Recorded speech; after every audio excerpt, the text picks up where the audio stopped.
How to log in to Paylocity account. Hello and welcome back to our YouTube channel. Without any further delay, let us get started. Launch any of your preferred web application, then at the top search bar type in Paylocity account login.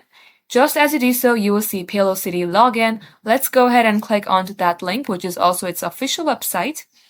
Now you might be seeing this in another language. Let's go ahead and translate this to English.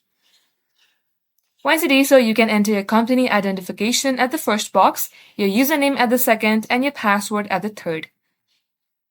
Once you do so, you can also recheck your password to see if it's correct. If you would like this site to remember your user ID, then check the box that says Remember My Username. Once done, click on to Login.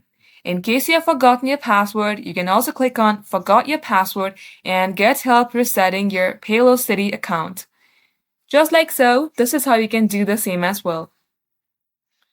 That's all for today. Thank you for watching the video till the very end. If it had helped you in any ways, then do like and subscribe.